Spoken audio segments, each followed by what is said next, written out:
O projeto de lei da anistia tem sido discutido por todos os espectros da política nacional e na última semana o ex-presidente Michel Temer assumiu um papel central na negociação por um texto de anistia, que tem inclusive o aval do Supremo Tribunal Federal. Para a gente entender os detalhes, nós vamos entrevistar agora o ex-presidente Michel Temer, a quem eu agradeço pela participação aqui no Arena e também na CNN. Muito boa noite, presidente. Muito boa noite, grato pelo convite. A gente que agradece. Presidente, a gente viu agora nesse final de semana manifestações em várias capitais do país. No dia 7 de setembro, também por parte da direita, nesse final de semana, por parte da esquerda. A gente percebe, a gente vê, tanto na movimentação, nas manifestações do dia 7, como a de ontem, um país totalmente polarizado. Né? Dividido. Como o Congresso Nacional, presidente, deve olhar para essa divisão com cuidado, deve agir diante de uma polarização tão grande? Deve, viu, Leandro? Deve buscar a pacificação do país. Você sabe que é uma coisa que eu tenho falado ao longo do tempo e eu, claro, que tomo muito cuidado para não me intrometer em todos os assuntos, mas de vez em quando sou chamado para colaborar com esse tema. E muito recentemente o deputado e presidente Hugo Motta me ligou dizendo: olha, eu assisti um programa seu, o senhor fez umas sugestões, nós estamos levantando aqui uma emenda constitucional com vistas exata e precisamente a essa tranquilização do país. Nomeei o deputado Paulinho da Força e pedi a ele para ligar para o senhor colaborar. E o Paulinho, de fato, me procurou e quando me procurou, Leandro, eu disse: olha, vocês precisam tomar um cuidado, que é o seguinte, eu sempre prego uma espécie de pacto nacional, não é? Um pacto, pelo menos, entre o Legislativo, o Executivo e o Judiciário, por uma razão singelíssima, né? Se vocês produzirem ou seja uma anistia, ou seja uma redução, a proposta de redução de pena, que vai para o Supremo, não é? E pode ser que o Supremo venha a declarar inconstitucional. Mais uma vez, uma conflitância entre os poderes do Estado. O que o Brasil precisa é um pacto de harmonia. Então, eu acho que você pode levar adiante um projeto, não é? Naquele momento era o momento de uma redosagem das penalidades, né? Mas a ser aplicada pelo Supremo Tribunal Federal. Mas conversem com o Supremo e conversem com o Executivo. Até para o meu paladar político, vocês fariam uma reunião, até nacional, dizendo o caminho é este, para pacificar o país. Acho que o momento é oportuno. Acontecem umas coisas que às vezes atrapalham, né? Mas acho que o momento, torno a dizer, o momento é muito oportuno para buscar essa tranquilização no Brasil, né? Presidente, eu vou chamar também um dos nossos colegas aqui. Eu estou com a nossa Tainá Falcão na redação da CNN em Brasília, também a Juliana Lopes e o Pedro Venceslau. Eu vou passar a palavra para a Tainá Falcão, nossa âncora. Boa noite, Tainá. Boa noite, presidente. Agradeço a sua participação no Arena CNN. Obrigada por aceitar o convite. Presidente, não vou deixar essa bola quicando. O senhor falou de algumas questões que podem atrapalhar, de repente, a votação desse projeto. O senhor se refere ao que aconteceu hoje com o ministro Alexandre de Moraes, a sanção estendida à esposa do ministro. E mais, a minha pergunta anterior era sobre o projeto em si. A gente até recebeu aqui na CNN Brasil o relator da proposta, Paulinho da Força, mas a gente está conversando, presidente, em cima de ideias. Não sabemos exatamente do que trata esse texto. Então, eu queria mais detalhes. O que é esse PL da dosimetria? O que acontece com as alterações previstas nos tipos penais? É o que a gente sabe de ideias. Nem mesmo os políticos, eles serão consultados amanhã. O presidente da Câmara hoje disse que não tem uma noção completa do texto. A população não sabe exatamente o que está sendo discutido e o que pode ser votado na quarta-feira. Não é um tema que exige mais clareza e tempo, presidente? Eu acho, viu, Tainá, o seguinte, o gesto de hoje, realmente, apenando a esposa do ministro Alexandre de Moraes, pode tumultuar um pouco esse ambiente que vinha sendo dialogado com certa tranquilidade. Eu acho que este fato de hoje pode atrapalhar razoavelmente esse diálogo muito oportuno que se estabeleceu. Primeiro ponto. O segundo ponto, não há um projeto completo. Já, você sabe, quando o presidente Hugo Motta, delicadamente, me telefonou para pedir essa colaboração, e eu encontrei-me com o deputado Paulinho da Força naquela mesma noite, na sexta-feira, eu fiz aquelas ponderações que eu disse aqui no começo, mas ele não tinha um texto completo. não é? Eu, de vez em quando, digo, viu, Tainá, eu não tenho dificuldade se o Congresso votar anistia e o Supremo aceitar e o Executivo aceitar, muito bem. Se votar redosagem das penas, o que é preciso é que haja uma harmonia nesse diálogo entre os três órgãos do poder, senão nós vamos ter uma nova conflitância. Então, digo eu, até o presente momento, que eu saiba pelo menos, não há um texto definitivo, porque ora se fala na redosagem das penas, ora se fala numa numa anistia amenizada. Aliás, eu devo até dizer, Tainá e todos hoje, como eu estou no meio dessa história, de vez em quando me surgem sugestões. Uma das sugestões que eu até encaminhei ao deputado Paulinho da Força, foi uma sugestão de modificação constitucional que estabelecesse mais ou menos o seguinte, lá pelo artigo 14 da Constituição Federal, dissesse, olha aqui, aqueles que participaram do 8 de janeiro, aqueles que participaram e aqueles que também geraram o 8 de janeiro, ficarão impedidos de qualquer elegibilidade durante 8 anos, sem embargo de serem anistiados das penas, não é? Mas não é anistiado do crime. O crime continuaria sendo punido, teria sido punido. Enfim, aparecem as mais variadas sugestões. Mas eu volto a dizer a você, não há, que eu saiba, pelo menos, um texto definitivo para ser votado. Eu vou chamar, presidente, também a nossa analista Juliana Lopes. Juliana?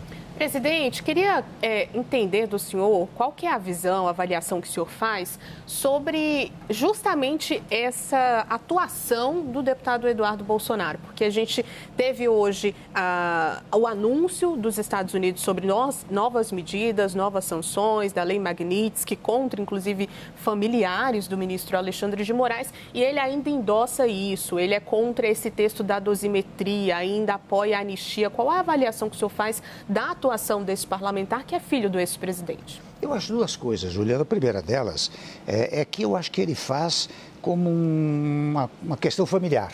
E esta questão familiar, na defesa do pai, com a devida licença, acaba prejudicando o país. Eu não tenho a menor dúvida disso. Em segundo lugar, uma crítica que faço a estes gestos do governo norte-americano, especialmente em relação à esposa do ministro Alexandre de Moraes. Acho que não é útil para as relações entre Brasil e Estados Unidos, né? Já, eu diria que mesmo na penalidade imposta ao ministro Alexandre de Moraes e a outros, também não foi útil. Mas isso está dependendo de diálogo. Eu acho que o que não houve até o presente momento foi diálogo entre o presidente do Brasil e o presidente dos Estados Unidos da América, né? Eu acho até, devo dizer, amanhã vai ocorrer um fenômeno físico curioso, porque quando você abre os trabalhos da ONU, você, brasileiro, né, presidente brasileiro, eu fiz isso 3 vezes, você é o primeiro a se manifestar, primeiro discursante, né? E você é recebido lá pelo secretário da ONU, Luiz Gutierrez, né?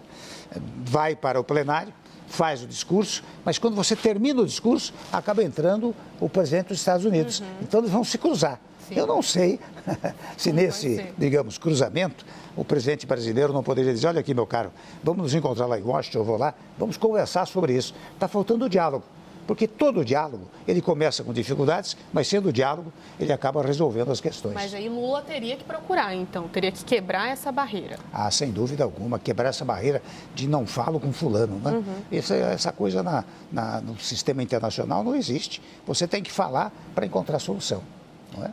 Eu vou chamar o nosso analista também, o Pedro Venceslau, presidente, que tem uma pergunta para a gente. Pedro? Boa noite, presidente.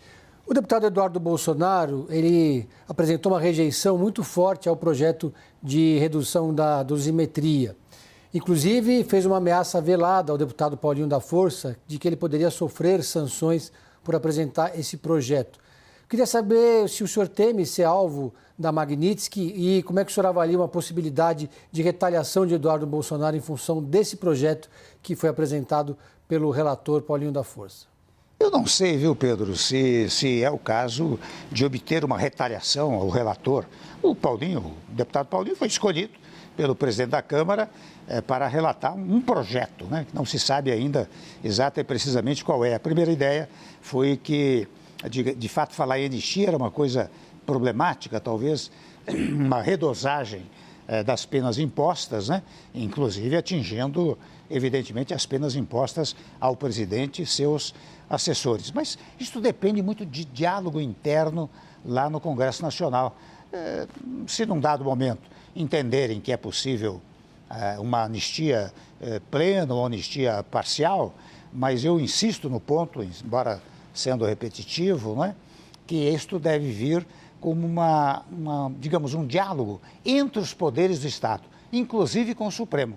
Porque, volto a dizer, Pedro, não adianta botar uma anistia lá para cair no Supremo. Isto aumenta a litigância entre os poderes e, portanto, intranquiliza a nação brasileira. O Paulinho está disposto a isso, acho que ele está conversando, pelo menos desde sexta-feira, quando falou comigo, a ideia é exata e precisamente esta, né? Só se houver isto é que se chega a um bom termo. Agora, dizer que se vai impor sanções ao deputado Paulinho porque ele é relator, não me parece adequado, porque o relatório dele ou será aprovado ou reprovado pela Câmara dos Deputados, né? Acho que não tem muito sentido esta ameaça, né? Agora, presidente, eu conversei há algumas semanas com o deputado Eduardo Bolsonaro, que me disse o seguinte, que ele defende uma anistia ampla, incluindo o pai, o ex-presidente, para retirar a condenação, também, por fim, uma prisão domiciliar. E ele me disse que, se isso acontecer há algumas semanas, ele colocaria o presidente do Senado e da Câmara dos Deputados dentro da Casa Branca para resolver a situação em relação ao Brasil. O senhor acha possível isso acontecer, uma anistia ampla, ou nesse cenário atual isso não pode acontecer? Pode haver uma diminuição apenas da pena? Olha, você sabe, Leandro, se houver um acordo entre os órgãos do poder, porque isso que está precisando, você percebe, é interessante, até faz um breve comentário. Você vê como essa radicalização cria os maiores problemas. Eu dou exemplo concreto da votação da condenação do presidente Bolsonaro, né? Um dos ministros, no particular o ministro Fux, votou de um jeito, os outros 4 votaram de outro jeito. O que é que aconteceu? Que é uma coisa normalíssima nos colegiados judiciais, 2 votam a favor, 3 votam contra, por causa da interpretação jurídica que se dá. Ninguém nunca criticou isso. Foi muito bem. Bastou que se verificasse esse caso do julgamento em face da radicalização, o ministro que votou individualmente apanhou a beça de um grupo. E os 4 que votaram do outro lado apanharam a beça do outro grupo. Isso não pode acontecer. Quer dizer, esta é a revelação mais evidente de como a radicalização cria problemas para o país. E eu acho que este é um momento, nós não podemos perder essa oportunidade que o Hugo Mota coloca essa matéria para ser debatida, né, para encontrar um caminho do diálogo, um caminho de um certo consenso, não é? Que eu acho que pode ser atingido. Nós não podemos perder essa oportunidade, né? Não tenho dúvida. Eu vou voltar com a Tainá Falcão, lá de Brasília, que também tem uma outra pergunta. Tainá? Presidente, os meus colegas já trouxeram alguns exemplos do que se trata a atuação do deputado Eduardo Bolsonaro nos Estados Unidos. Implica coação, isso já está na denúncia, né? E já é sabido, coação à justiça, ameaças às autoridades políticas no Brasil, mas a situação dele continua indefinida. Ele continua deputado à distância no exterior. Hoje a PGR pediu uma manifestação à presidência da Câmara para saber se cabe a abertura de processo disciplinar contra o deputado Eduardo Bolsonaro. Já é hora de resolver a situação de Eduardo Bolsonaro, que está cumprindo o mandato à distância, coisa que nunca aconteceu? São 2 coisas, viu, Tainá? Uma primeira, me parece que esse processo disciplinar é um processo a ser colocado pela Polícia Federal, porque ele tem o cargo de escrivão, se não me engano, da Polícia Federal, não é? Um processo disciplinar se refere a isso, primeiro ponto. Segundo ponto, você sabe que inaugurou-se, eu devo dizer, nesta legislatura, a votação remota, né? Então, a votação remota significa que a pessoa está presente. Eu não sei, confesso a você, se ele tem votado nas matérias da Câmara dos Deputados remotamente, né? Se estiver votando remotamente, não é improvável que se diga que ele está presente, como outros tantos que estão nos estados brasileiros, estão votando também remotamente. Agora, é uma situação, devo reconhecer, que não pode persistir, digamos, pelo resto do mandato, né? Haverá um dado momento em que ou ele estará presencialmente aqui, porque certa e seguramente, em muitos instantes, a Câmara dos Deputados exigirá presença e não voto remoto, né? E se houver um certo número de faltas, o regimento até diz que a pessoa pode perder o mandato, né? Acho que a situação no presente momento é essa. Ele está como líder da minoria agora encaminhado a se valendo de um regramento, mas que pode ser revisto pela mesa, né? Sem dúvida. Eu acho que a mesa pode reunir-se e entender que não pode ser líder quem está apenas votando remotamente. Acho que isso a mesa poderia decidir. Não tenho dúvida disso. Juliana? Presidente, queria ampliar o olhar, porque todos esses assuntos que a gente está trazendo aqui, PEC da blindagem, anistia, as questões das manifestações, relação com os Estados Unidos, impactam as eleições de 2026. Eu queria uma avaliação do senhor sobre a direita, sobre essa divisão, sobre um bolsonarismo isolado. Qual é o caminho agora para a direita nessa eleição que vai ser tão importante? Eu acho que o caminho é apresentar programa. Você sabe que eu muito gentilmente, vários governadores vieram me procurar individualmente, né? E quando o 5º governador veio falar comigo, eu disse, olha, vocês têm as mesmas ideias. Eu acho que vocês poderiam reunir-se, elaborar um programa para o país, um projeto para o país, não aqueles quilométricos que se manda para o TSE, mas uma coisa de 20 a 30 páginas, uma ponte para o futuro, digamos assim, não é para apresentar o país. E depois vocês verificam qual de vocês será o representante desse programa. Qual é a vantagem do programa, Juliana? É que, se apresentar um programa ao país, certa e seguramente o outro lado apresentará um programa. E se houver um terceiro lado, também um programa. Qual é a vantagem? É que você eleva a discussão política no país. Não é José contra João, ou se me permite, Lula contra Bolsonaro, mas é programa contra programa. Acho que é até uma homenagem ao eleitor. Acho que o caminho será esse. Eu, pelo menos, tenho, nas oportunidades que tenho, várias que tenho tido, eu prego isso e acho que vai sensibilizando alguns setores. Pelo menos os governadores que falaram comigo se sensibilizaram com essa hipótese, né? Agora, se não é Lula contra Bolsonaro, pode ser Tarcísio de Freitas, talvez? Sim, Tarcísio de Freitas, mas programa. O Tarcísio eu conheço bem, ele faz belo governo aqui em São Paulo, colaborou muito com o meu governo. Ele esteve ao lado do Moreira Franco e foram os responsáveis pela PPI, o Programa de Parceria de Investimentos. Colaborou muitíssimo com o meu governo. É uma figura muito, tecnicamente, muito adequada e muito moderado até, não é? Eu acho que ele, se candidato for, apresentará uma ponte para o futuro, um projeto para o país, o que será útil, a meu modo de ver. Presidente, temos uma outra pergunta agora do Pedro Venceslau. Pedro? Presidente, o presidente do PT, Edinho Silva, disse que o presidente Lula não se recusa a debater a dosimetria das penas, mas não nesse momento. Diz que não nesse ambiente político, porque poderia, após a decisão do STF, parecer afronta e casuísmo. O senhor não acha que pode parecer que, nesse momento, qualquer medida nesse sentido mostra que o Congresso estaria cedendo à pressão dos Estados Unidos? Talvez o timing não fosse outro, o timing mais adequado não fosse outro? Olha, Pedro, se houver uma conjugação dos órgãos do poder numa determinada direção, eu não vejo nenhum agravo.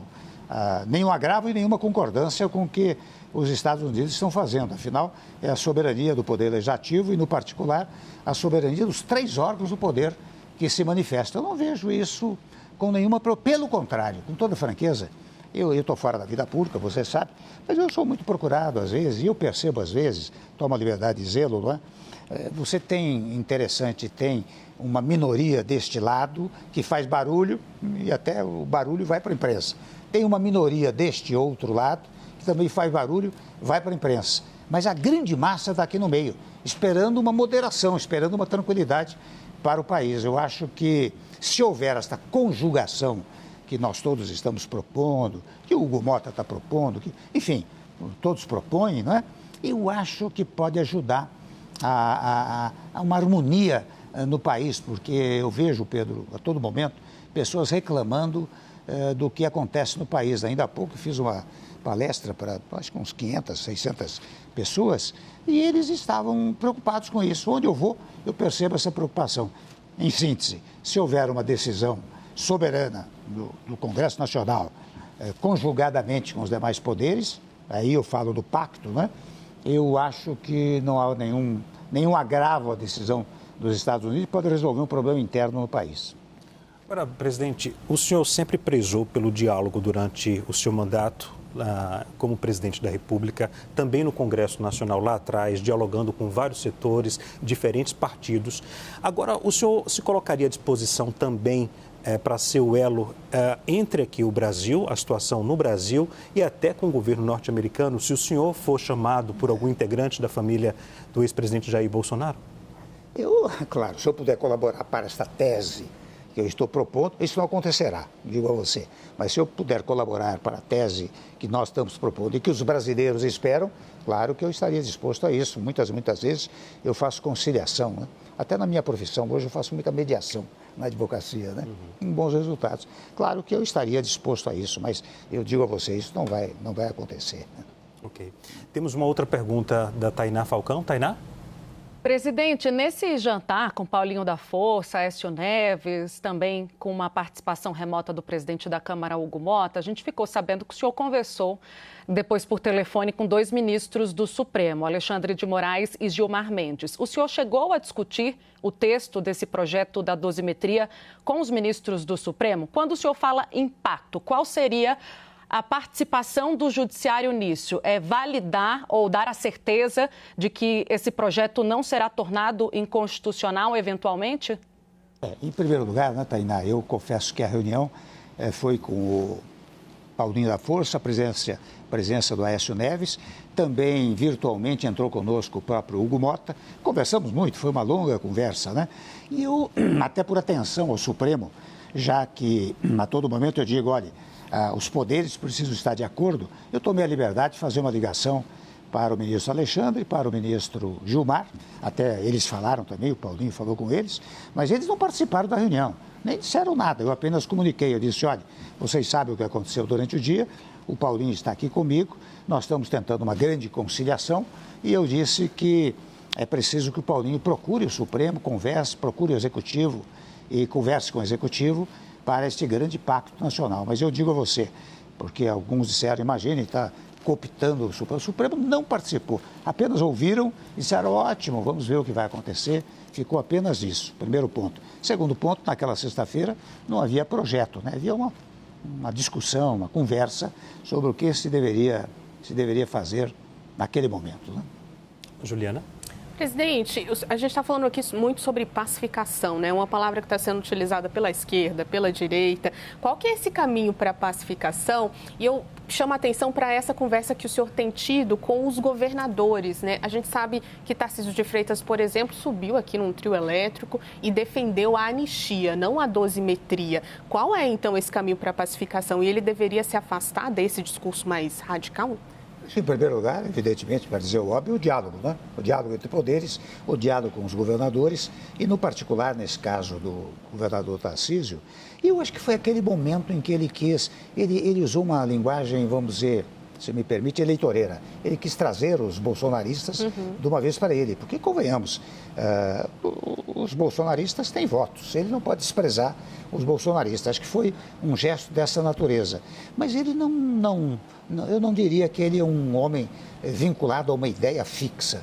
Eu acho que mais do que nunca, mas poucas vezes conversei com ele, ele também é um homem da pacificação. Ele acha que é preciso tranquilizar o país. Ele seria uma figura moderada a disputar as eleições. Agora, é diálogo, viu, Juliana? Se você não dialogar entre poderes, não dialogar com os vários setores da nacionalidade, você não encontra. Eu fiz, confesso a vocês, no meu governo eu mexi em certos vesperos. Eu fiz a reforma trabalhista, por exemplo. Eu me lembro bem. Não é verdade? Mas o que é que eu fiz? Eu levei 4 meses.